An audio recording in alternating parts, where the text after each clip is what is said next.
안녕하세요. 준입니다. 비디오 5번째 시작하겠습니다. 네 번째 분량이 많아서 1편 더 연장해서 한 편을 더 만들었습니다. 자, 단군 시대에 대해서 설명을 하겠습니다. 단군 시대는 자세히 보면요, 삼한과 삼조선 대부여 시대로 연결이 됩니다. 삼한과 삼조선 시대는 청동기 시대로 분류하고 단군 시대, 대부여 시대는 철기 시대로 분류했습니다. 그리고 이 단군 시대 삼한과 삼조선 시대에는 중국에는 하은나라로 시작하겠습니다. 이 단군 시대는 거의 한 2000년 이상 지속이 됩니다. 초반부에는 삼한으로 지역이 연결됩니다. 그래서 이 진안은 단군이 지배하는 지역이고요. 마한과 변안을 다스리게 됩니다. 자, 그래서 이 청동기 시대라고 설명하는 단군 시대, 삼한과 삼조선 시대에는 유적이 있느냐? 요하 문명의 마지막 문화인 하가정 하층 문화가 있는데요. 이곳에서는 뭐가 발견이 되느냐? 비파형 동검이 발견이 되고 있습니다. 그래서 비파형 동검 우리가 학교에서 설명하기로 단군 왕검이 썼던, 단군 왕검을 제사장이라고, 이 제사장이 썼던 통치자로서의 면모를 유지하는 하나의 칼이다 해서 비파형 동검을 설명을 하고 있죠.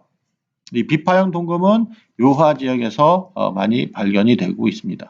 자, 이때는 비파형 동검도 발견되었다 이렇게 설명이 되죠. 이 하왕조는 기원전 2070년에서 기원전 1600년까지이고요. 단군세기의 하왕조와 관련된 내용들이 많이 나오고 있습니다. 이 하왕조는 이 중국 전설상의 왕조이고요. 이 치수 사업으로 유명한 그 설화가 있습니다. 그리고 하왕조는 17대까지 이어졌고 17대 마지막 왕 거랑 때에는 정치가 포악해지고 민심을 잃어서 상나라 탕왕에 의해 멸망이 됩니다. 이 하나라 때는 이 말희라는 이 여자가 있는데요. 이 당시에 유명했던 얘기가 이 주주육림이라는 얘기가 있는데 연못에 소를 채우고 나무에 고기를 매달아 행사를 열어서 기쁘게 해주는 이 비단 찢는 소리가 즐거워서 이러한 행동을 많이 하죠. 그렇지만 사람들이 이를 싫어하여 나라가 멸망하게 됩니다. 자, 삼한 시대 다음에는 삼조선 시대인데 역시 마찬가지로 단군 시대에 해당이 되고요.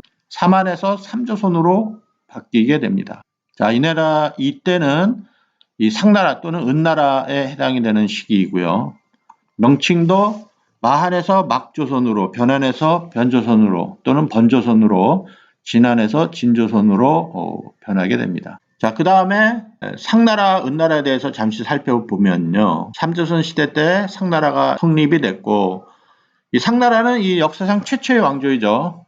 그리고 수도를 옮겼기 때문에 은나라라고도 부릅니다. 상나라는 탕왕이 세웠다 이렇게 말을 하고요. 탕왕은 하나라의 마지막 왕 폭군인 거랑을 무찌르고 상나라를 개국한다. 이 상나라 또한 마찬가지로 마지막 왕 때는 주왕인데 이 백성들을 아주 잔혹하게 다루었죠. 그 무희 달기와 함께요.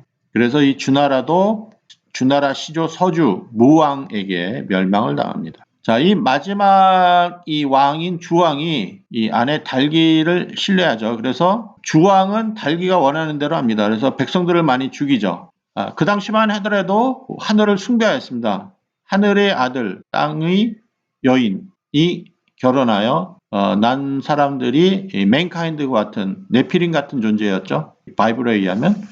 자, 그런 사람들을 인간이 숭배했는데 이렇게 잔인하게 죽입니다. 예를 들어 달기가 웃지를 않습니다. 그래서 어떻게 하면 웃게 할 수 있을까, 즐거움을 줄 수 있을까 해서 구리로 된 기둥을 세워놓고 거기다가 기름을 발라서 죄수들 보고 그 위를 지나가면 구리 기둥에 기름을 바른 위를 지나가는데 그 아래는 펄펄 끓는 기름이죠. 거기에 빠지면 막 같이 통닭같이 이제 죽게 되는데 혹시 이걸 보고 달기가 웃지 않을까? 자, 여기를 통과해서 성공하는 사람은 석방해 준다 이렇게 해서 하죠. 그런데 국민은 또 이것을 좋아하지 않습니다. 그래서 더 이상 하늘을 존중하지 않습니다. 하늘을 믿었던 인간들은 더 이상 믿질 않습니다.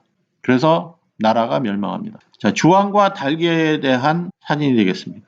자, 전까지만 하더라도 하늘을 믿었던 인간들은 천지인으로 믿었는데 하늘을 더 이상 존중하지 않기 때문에 자연과 사람이 남습니다. 그래서 자연주의로 돌아가자 하는 노자사상, 인본주의를 설명하는 공자사상, 이래서 2대 철학이 남게 됩니다. 자연을 추구하는 노자사상, 인본중심의 공자사상이 여러 나라를 거쳐서 철학이 생겨나기 시작합니다.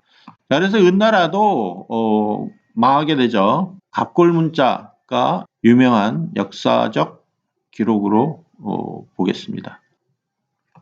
자, 다음으로는 이제 번조선 기자에 관한 내용인데요. 이렇게 이 제목을 보면 언뜻 이해하지 않을 수 있습니다. 왜냐하면 한국 역사에서 우리가 배울 때는 단군조선, 다음 기자조선, 다음 위만조선으로 배웠는데 번조선은 또 뭔가 이렇게 되죠. 이 한단고기 설명에 의하면 단군 시대는 사만 시대가 있었고 사만은 삼조선으로 바뀝니다. 이 삼조선 중에 막조선, 번조선, 진조선 이렇게 되죠. 또는 신조선. 자, 이 번조선 때는 중국에는 주나라, 그 다음에 춘추 시대로 넘어갑니다. 단군 시대의 마지막 단계에 대부여 시대가 있습니다. 자, 이때는 중국의 주나라 춘추 시대 다음 전국 시대에 해당되는 시대가 되겠습니다.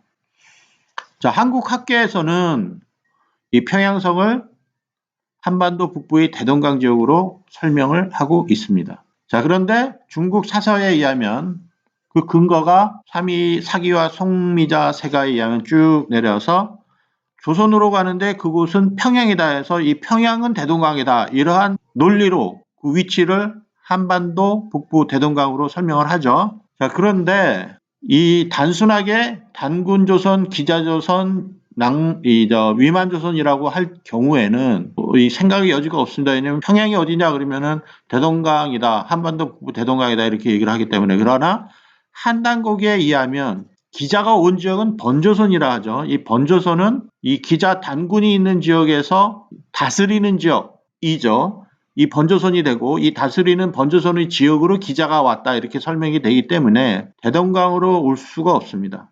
자, 책에는 어떤 식으로 설명이 되어 있느냐. 자, 기자가 온 지역은 난하 지역이다 라고 한단고기에 기록이 되어 있습니다.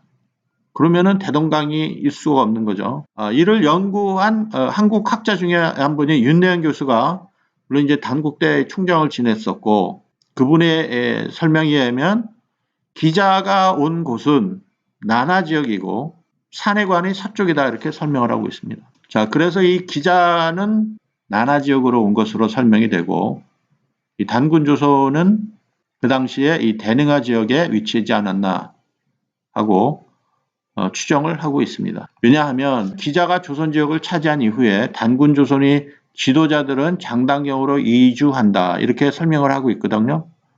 자, 그들의 이주한 지역은 동쪽으로 추정이 되고 윤내현 교수에 의하면 이 지역은 대능하다. 장당경을 대능하 지역이다 라고 설명하고 있습니다. 자, 그래서 1편에서 삼국사기에 의하면 단군이 평양성을 세우고 조선이라 부른다. 평양성은 한단국이 난하로 설명이 되죠. 그 다음에 장당경으로 이동한다 할 경우에는 이 대능하 지역으로 설명이 되고 이해가 됩니다. 이 주나라 시대 때도 마찬가지로 주나라는 역사에서 가장 오래 존속한 나라입니다. 거의 한 790년까지 왕조를 이어가는데 영토가 확장이 됩니다. 그래서 중원까지 지배하고요. 이 청동기 문화권 영향력으로 남쪽으로 쭉 내려가서 강소성, 안희성, 허북성까지 장강까지 영향력을 미치게 됩니다. 그래서 이때에는 영토가 넓어지기 때문에 봉건제를 실시합니다. 이 봉건제는 영주가 넓은 영토를 다스리지 못하니까 힘 있는 제후들한테 영토를 주고 대신 세금으로 공물을 받습니다. 이러한 관계로 유지되는 것을 봉건제라고 하는데요. 자, 주나라도 마찬가지로 여자위에서 망하게 되는 거죠. 이 나라가 위험하거나 안정이 되지 않고 누가 공격을 하게 되면 봉화에 불을 펴 제국의 도움을 요청하도록 되어 있는 그런 시스템이 되어 있는데 이거 한번 해보니까 재밌어서 웃게 되죠. 그래서 자꾸 하게 됩니다. 나중에 진짜로 이 북조에서의 공격을 당했을 때는 정작 봉건 제후들이 오지 않습니다. 그래서 나라가 망하게 되는 거죠. 그래서 한나라, 은나라, 주나라 다 여자위에서 망하게 됩니다. 자, 요화 문명이 발달되기 이전까지만 하더라도 중국에서는 하은주에 대한 역사적 기록을 신화로 또는 확정되지 못했는데 이 유화 문명이 발달되고 중국이 이 어떤 영토의 그 개념이 늘어나게 되기 때문에 유화 문명에다가 하상주 단대 공정이라는 그러한 프로젝트를 열게 됩니다. 동북 공정뿐만 아니라 뭐 서남 공정, 서북 공정 뭐 이러한 것을 프로젝트를 하는데 이 하상주 단대 공정은 역사적 기록을 확정시킵니다. 그래서 1996년에 중화인민공화국에서 이 다문화 프로젝트의 하나로서 이 하상주의 정확한 위치와 시간을 결정합니다. 여러 전문인들이 참여하게 되고요. 비교적 과학적인 기법으로 사용해서 그 결과를 2000년 11월에 발표를 합니다. 자, 이 하상주 단대공정 이후에 춘추시대가 열리게 되죠. 춘추시대는 기원전 770년에서 기원전 403년까지 해당되는 시기를 얘기합니다. 자, 진나라 이전까지 춘추시대와 전국시대로 분류를 하는데 전반기로 볼 수 있습니다. 단군시대의 마지막이죠. 삼한시대, 삼조선시대 다음에 대부여시대가 되겠습니다. 이 시대는 철기시대로서 중국에는 전국시대가 해당이 됩니다. 자, 그래서 청동기 시대를 해당되는 단군시대는 삼한과 삼조선시대고 단군시대, 대부여시대는 철기시대 이 세 개의 이 나라가 지속적으로 연결이 되고 있죠. 자, 대부여 시대에 대한 기록이 한단고기에 기록이 되어 있습니다. 단군 44대 구물 단군이 사냥꾼들이 두목 우화충을 죽이고 도성을 장단경으로 옮긴다 이런 기절이 있습니다. 이 단군 구물이 만 명의 군대를 이끌고 와서 이들을 정벌하니 적군을 싸워보지도 못하고 저절로 괴멸하니 마침내 우화충을 죽여버렸다. 그래서 장단경에서 죽여야 한다. 나라의 이름을 대부여라 한다. 자, 이때 중국에는 이 전국시대에 해당이 됩니다. 자, 역사 교과서에 의하면 하고 연나라 때 연장징계가 공격을 해서 고조선의 위치가 대동강으로 바뀌었다. 이렇게 설명을 했었죠. 학계 주장에 의하면요. 연장징계의 공격으로 조선의 정치 세력이 대동강으로 진입했다고 주장을 합니다. 자, 하지만 또 다른 기록이 있습니다. 자, 연이 공격하기 전에 이 모갑이라는 사람이 신조선의 왕이었는데 신조선의 진조선을 얘기하고요. 그림과 같이 넓은 영토를 차지했었습니다. 이 지역을 진계가 다시 차지하여서 그 원래의 요하 지역으로 영토가 돌아갔다. 이렇게 설명이 됩니다. 그 잃어버린 지역, 그 전에 차지한 지역은 2000리그 넘게 차지했고 진계에서 잃어버린 지역은 2000이기 때문에 실질적으로 고조선의 정치 세력권은 이동하지 않았다. 이렇게 설명이 가능합니다. 자, 이렇게 간단하게 설명을 드렸는데요. 자, 이와 같은 내용은 신초 씨가 쓴 조선 상고사에 아주 자세하게 나와 있습니다. 자, 이 내용을 자세하게 한번 설명드려볼까요? 이 내용이 좀 어렵기 때문에 제가 그림을 보면서 한번 설명을 드리면 삼조선이 분립된 후 오래지 않아서 신조선 왕, 이 진조선을 신조선으로도 부르기도 합니다. 모갑이 영특하고 용감하여 마침내 막조선, 변조선을 또 말조선, 불조선 이렇게도 부르기도 합니다. 왜냐하면 이게 한자를 빌려서 쓴 음차 어이기 때문에 이렇게도 부르고 저렇게도 부르지만 실질적으로 그 나라가 새 나라였다는 것은 변동의 여지는 없죠. 어쨌든 이 모갑이 다시 삼조선을 연합하여 이 동몽고, 그 다음에 연나라, 선비 다 정복을 합니다. 그래서 연나라도 이 정복이 대상이 됐죠. 자, 그러니 어떻게 되죠?